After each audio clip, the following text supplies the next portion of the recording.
Halo,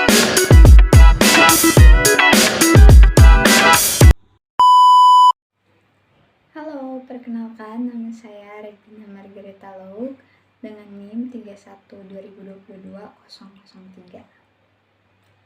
Jika kami sebagai anak muda harus memilih saat pemilu, kami berharap akan dipimpin oleh orang-orang yang berkompeten, tidak mudah dimanfaatkan oleh pihak manapun, terlebih pihak-pihak yang ingin menguntungkan dirinya sendiri.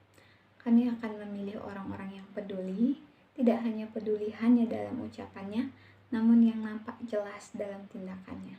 Karena dalam musim politik, kita sudah sangat amat terbiasa mendengar janji-janji yang diucapkan hanya untuk sekedar mendapat suara, kemudian saat setelah terpilih, nyatanya banyak pemimpin yang berlaku seenaknya.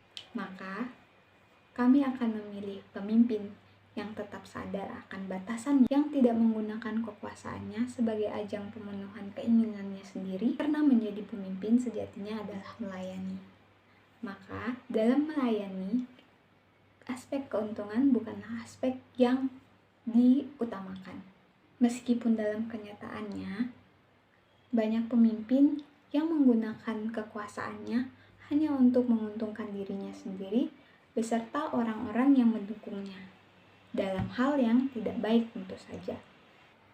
Jika kami harus memilih, maka kami akan memilih pemimpin yang tegas, namun tetap memiliki hati yang lembut kepada masyarakat yang dipimpinnya.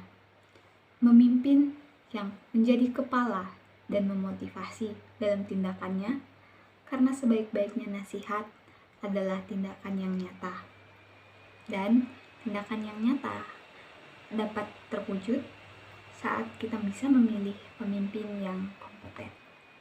Perkenalkan, nama saya Jeremy Octavianus Simanjuntak, NIM 31202051. Menurut saya, pendapat saya, siapapun yang akan menjadi presiden di 2024 nanti, presiden dan wakil presiden tentunya memperhatikan kualitas pendidikan di Indonesia. Tentunya untuk sekarang menurut saya kualitas pendidikan masih kurang, karena banyak sekali orang-orang atau anak-anak di luar sana ingin bersekolah namun tidak mempunyai uang, sehingga pemerintah menurut saya harus memperhatikan hal tersebut. Contohnya untuk pembangunan sekolah di daerah-daerah pedalaman yang mungkin relatif kurang bisa dijangkau, namun pemerintah harus memperhatikan hal tersebut untuk di tahun mendatang agar memunculkan suatu generasi emas dan bisa menjadi generasi-generasi emas selanjutnya gitu.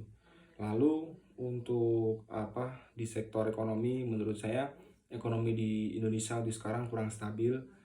Lalu juga banyak kerugian yang dialami oleh negara, tentunya buntut dari kasus korupsi dan lain-lain. Saya harap untuk di tahun mendatang hal-hal tersebut sudah hilang dari Indonesia, sehingga Indonesia juga bebas korupsi, hingga ekonomi di Indonesia menjadi stabil.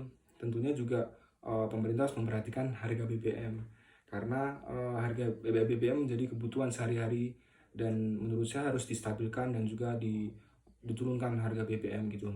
Lalu untuk selanjutnya, pengangguran di Indonesia. Menurut saya pengangguran di Indonesia itu masih banyak terjadi, maksud saya masih ada banyak gitu ya. Harapan saya untuk presiden dan wakil presiden di tahun mendatang, semoga memperhatikan hal tersebut.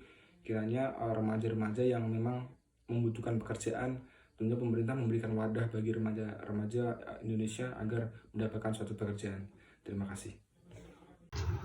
Perkenalkan, nama saya Farisa Paramita Kristianti dengan NIM 312021-030. Dalam pemilu, kita sebagai generasi muda ini harus memahami pentingnya menyeleksi dan memilih para pemimpin yang pantas untuk memimpin bangsa ini. Sebagai pemilih, kita juga harus cerdas dan ekstra hati-hati dalam menentukan pemilihan umum, karena pemilu itu bukan hanya sekedar menentukan siapa yang akan terpilih, tetapi bagaimana program tersebut untuk 5 tahun ke depan dalam memimpin bangsa ini. Sebagai generasi muda, kita itu juga harus memanfaatkan media sosial sebaik mungkin dengan mencari dan memeriksa biodata dari kandidat, serta menimbang, menilai, dan menggali informasi sebanyak-banyaknya terkait dengan calon pemimpin yang akan dipilih. Dan perlu dipertanyakan apakah mereka yang akan kita pilih ini memiliki kompetensi dan pengetahuan sebagai pemimpin atau tidak.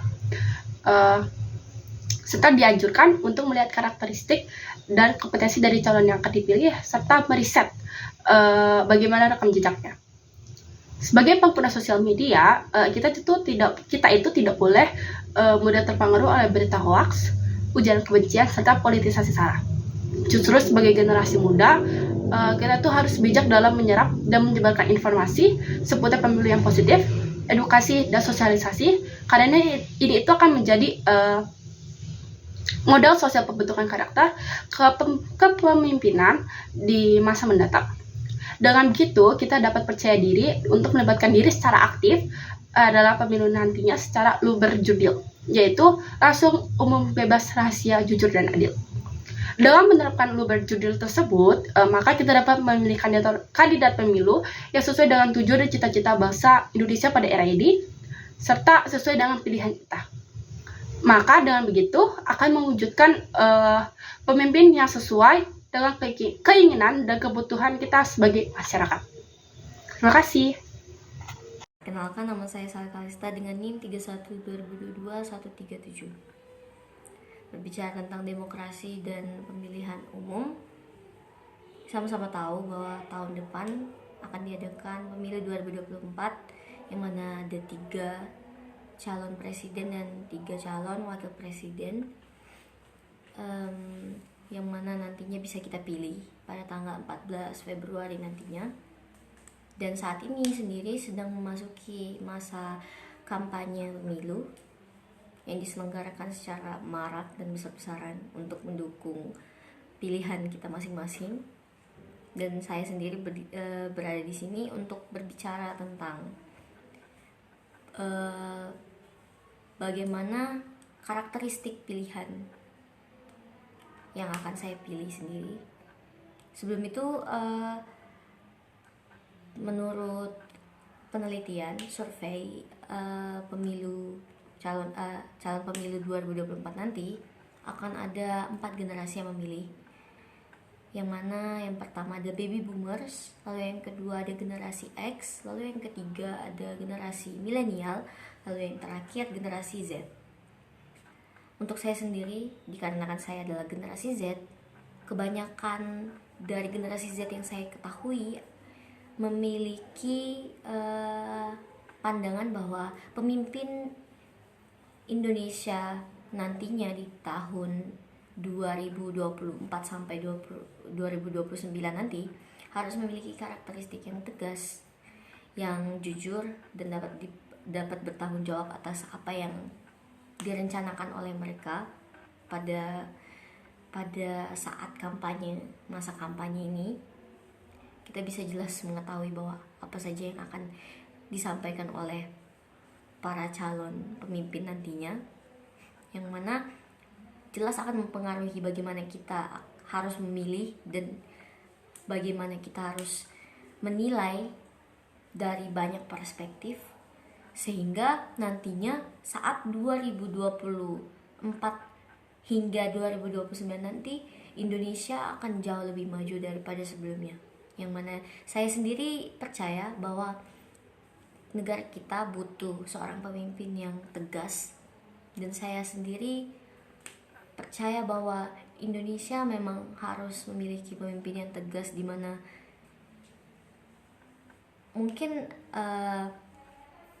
sangat baik juga bagi seorang pemimpin bisa merangkul rakyatnya, jelas sangat baik, namun juga harus menjadi figur yang bisa mencontoh bahwa ketika rakyat diminta untuk melakukan sesuatu dan itu harus dilakukan, di situ adalah poin ketegasan dari seorang pemimpin yang mana tidak bisa dinilai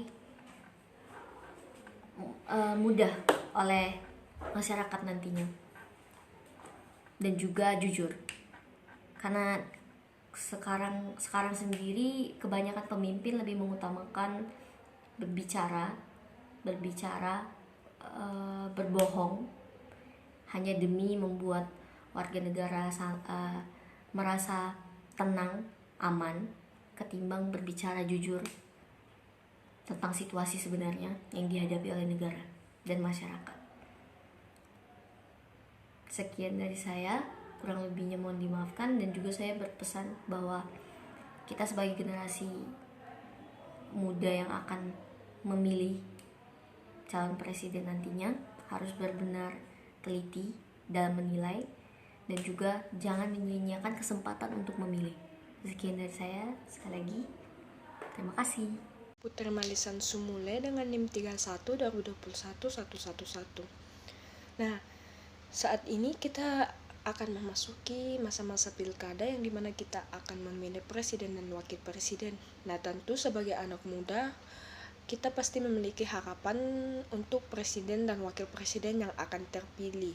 Nah, tentu harapan tersebut itu bagaimana presiden dan wakil presiden yang akan terpilih itu memfasilitasi pembentukan karakter generasi muda, serta bagaimana generasi muda dapat terlibat dalam pemerintahan dan juga memajukan teknologi dalam bidang IT, serta mengapresiasi karya anak bangsa. Dan selain itu harapan sebagai anak muda, bagaimana presiden dan wakil presiden yang akan terpilih ini, bagaimana mereka dapat menyediakan lapangan pekerjaan dan juga memberikan fasilitas pendidikan yang terjangkau untuk memperbaiki sistem pendidikan yang ada saat ini.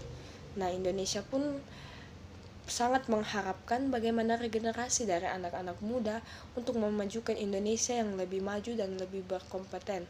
Selain itu, bagaimana pemerintah dapat meminimalisir angka pengangguran bagi generasi muda saat ini, dan bagaimana presiden dan wakil presiden yang akan terpilih dapat menjalankan amanah dengan baik. Sekian dan terima kasih.